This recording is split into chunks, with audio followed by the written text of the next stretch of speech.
Hello student, welcome to Acharya foundation. आज की इस वीडियो में हम एचटीएमएल के एक बहुत ही इंपॉर्टेंट टैग के बारे में बात करने वाले हैं। Table tag. जब हमें वेबसाइट पर डेटा को रो और कॉलम में दिखाना होता है, जैसे मार्कशीट, टाइम टेबल या प्राइस लिस्ट, तब हम एचटीएमएल टेबल टैग का यूज़ करते हैं। इस वीडियो में हम टेबल टैग का स्ट्रक्चर, इंपॉर्टेंट टैग और simple example step by step समझेंगे। So let's start HTML table tag. Table tag होता क्या है? टेबल टैग को अगर आपसे कोई पूछे कि टेबल होता क्या है, तो आप एक लाइन में आप डिफाइन कर सकते हो कि इट्स अ कलेक्शन ऑफ या it's a combination of row and column. बस सिंपल सा ये आपका क्या है, आपका डेफिनेशन होता है किसी भी टेबल वर्ड का। तो कहने का मतलब ये है कि जब भी हम एचटीएमएल बनाते हैं तो एचटीएमएल में हमें बहुत ज़्यादा ज़रूरत पड़ती है, जहाँ पे हमें टेबल क्रिएट करना पड़ता है। तो टेबल को क्रिएट करने के लिए हम मदद लेते हैं किसकी? रो एंड कॉलम की। तो अब बात होती है कि रो और कॉलम क्रिएट कैसे करते हैं। तो सबसे पहले उसको समझेंगे कि हमारे टेबल टैग में कौन कौन से ऐसे टैग हैं जो इंपॉर्टेंट है। तो हमारे जो मोस्ट इंपॉर्टेंट टैग है वो, उसमें हमारा आता है T R tag, T H tag और T D tag. T R tag क्या है? आपका टेबल रो, यानी जब भी आपको किसी टेबल में रो क्रिएट करना हो तो वहाँ पे आप टी आर का यूज़ करते हो। और अगर उस पर्टिकुलर जो भी आपने रो तैयार किया हुआ है और उसको as a table heading use करना चाहते हो, तो वहाँ पे हम टी एच टैग का यूज़ करते हैं। और उसमें अगर जो भी डेटा हमें फीड करना है टेबल में, उसके लिए हम टी डी टैग का यूज़ करते हैं। जैसे एक छोटा सा एग्जांपल हम देख रहे हैं, जिसमें हमने क्या किया है कि एक टेबल बनाया है। हमने क्या बनाया है? एक टेबल बनाया है। ओके। और इस टेबल में हमने क्या किया है कि आप ये देखो, एक रो आपका ये है और दूसरा रो ये आपका ये है, यानी इसमें आपने दो रो क्रिएट किए। ठीक है, इसमें दो रो क्रिएट किए। और इसमें आपने क्या किया है कि पहले में आपने दो हेडिंग बनाई है। दो हेडिंग बनाई है। एक हेडिंग में आपने क्या लिखा है? नेम। और एक हेडिंग में आपने लिखा है क्या? मार्क्स। ठीक है। अब यहाँ पे आपने जब दूसरा रो जो आपका कि ये है सेकंड रो में आपका जो डेटा है, यानी कि टेबल डेटा है, तो नेम वाले हेडिंग के नीचे आपने लिखा है राम। और मार्क्स वाले की डेटा के नीचे हेडिंग के नीचे लिखा है आपने उसका मार्क्स, यानी कि 85। इस तरीके से आपने छोटा सा टेबल क्रिएट किया। अभी मैं इसको कोड करके आपको लाइव दिखाऊंगा भी कि कैसे हम कोड कर सकते हैं इसके लिए। ओके, स्टार्ट करते हैं। एक टेबल बनाएंगे हम लोग, और टेबल कैसे बनाना है वो हम देखेंगे। तो हमने लिखा सबसे पहले एचटीएमएल टैग। एचटीएमएल की किसी भी कोड को हम लोग एचटीएमएल से स्टार्ट करते हैं। फिर हमारा हेड पोर्शन होता है, जिसके अंदर हम टाइटल डिफाइन करते हैं।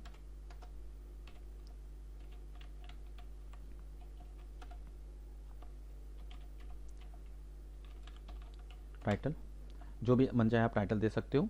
मैं यहाँ पे टाइटल दे देता हूँ टेबल टैग।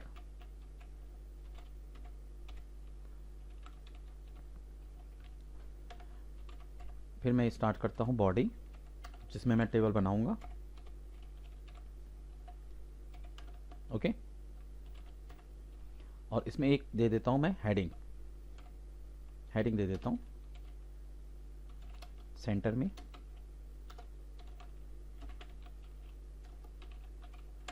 में।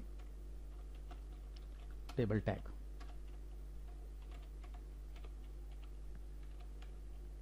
ओके। अब टेबल बनाने के लिए सबसे पहले हम लोग यूज करेंगे क्या? टेबल। ओपन करेंगे टैग को, क्लोज करेंगे।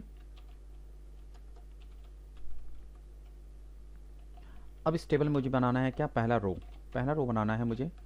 टीआर किया मैंने। रो बनाने के लिए मैंने टीआर को ओपन किया, टीआर को मैंने क्लोज किया। अब इस फर्स्ट रो में मैं चाहता हूं कि दो हेडिंग हो। तो एक हेडिंग, टेबल हेडिंग दिया मैंने नेम,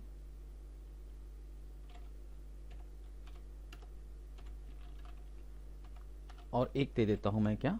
रोल नंबर।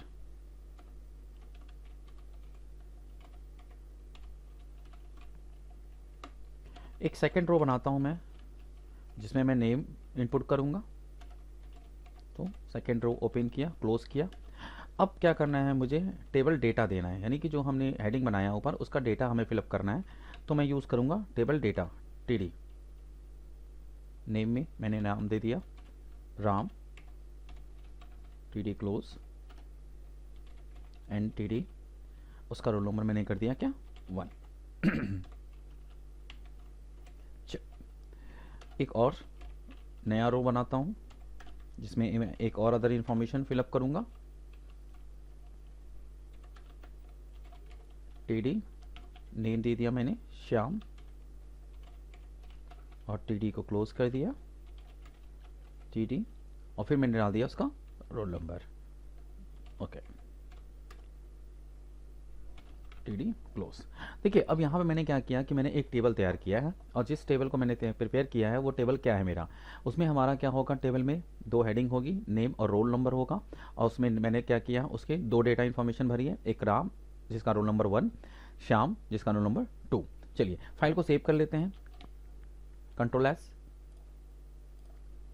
जिस नाम से भी आपको टेबल को सेव करना है आप उस नाम से टेबल को क्या कर सकते हो, सेव कर सकते हो। एक्सटेंशन HTML होना चाहिए। अब मैं यहाँ पे टेबल 2 नाम से मैंने सेव किया था, टेबल 2 को ओपन करता हूँ। ये तो आप देख रहे हो कि यहाँ पे मैंने टेबल टैग जो है एक टेबल बना दिया, बट यहाँ पे एक चीज़ मुझे दिख नहीं रहा है, वो क्या है, बॉर्डर। क्योंकि मैंने टेबल टैग के अंदर बॉर्डर एट्रीब्यूट का यूज़ नहीं किया, क्योंकि बॉर्डर जो होता है वो हमारा एक टेबल टैग का एक एट्रीब्यूट होता है, जिसको कि अभी हम लोग डिस्कस करेंगे। तो हम बात कर रहे थे टेबल एट्रीब्यूट की। अगर हम टेबल एट्रीब्यूट की बात करें तो सबसे इंपॉर्टेंट एट्रीब्यूट तो हमारा क्या होता है, वो बॉर्डर होता है। क्यों? क्योंकि विदाउट बॉर्डर हमारा टेबल कैसा दिखेगा, बिल्कुल अच्छा नहीं दिखेगा। जैसा कि आपने अभी देखा, जब मैं एग्जांपल कराया था तो उसमें कोई बॉर्डर नहीं दिख रहा था, बट टेबल क्रिएट था। ओके, तो हम एक बॉर्डर एट्रीब्यूट के बारे में डिस्कस कर लेते हैं।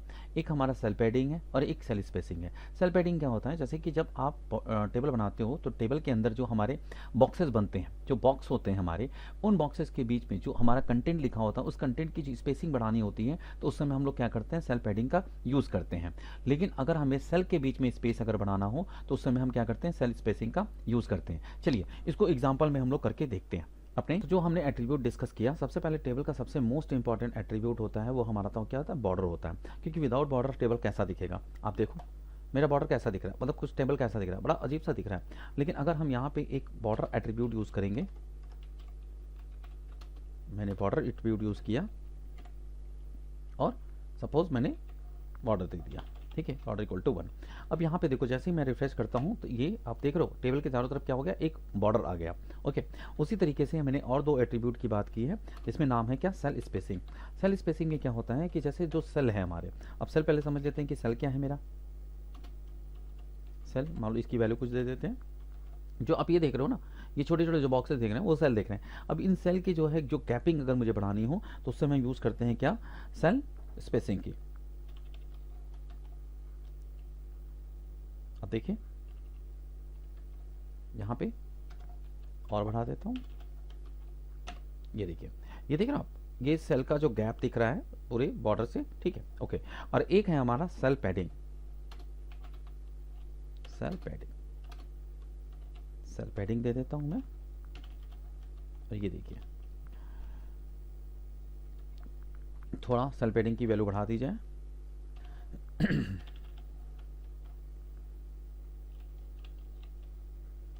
यस, तो आप देख रहे हो सेल स्पेसिंग और सेल पैडिंग, ये दो हमारे अदर एट्रीब्यूट है जिनका यूज़ मैंने क्या किया, टेबल टैग में किया। तो अब देखो दोनों में फ़र्क क्या, जैसे सेल स्पेसिंग और सेल पैडिंग में हम फ़र्क समझेंगे। सेल स्पेसिंग मतलब कि सेल के बीच में स्पेस, ये जो सेल देख रहे हो इनके बीच में जो स्पेस होता है उसको हम लोग बोलते हैं सेल स्पेसिंग, सेल स्पेसिंग। लेकिन जो हमारा क्या होता है कि जो कंटेंट के बीच में हमारा स्पेस होता है उसे बोलते हैं हम सेल पैडिंग। ओके ओके, तो ये टेबल एट्रीब्यूट के बारे में हम लोग ने जान लिया। अब हम क्या करते हैं, थैंक यू पहले फर्स्ट ऑल। अब नेक्स्ट वीडियो जो मैं बनाऊंगा HTML पे और टेबल पे स्पेशली, वो उसमें मैं काम करूंगा row span and column span, जो कि हमारे लिए बहुत ही इंपॉर्टेंट होता है। Okay, thank you.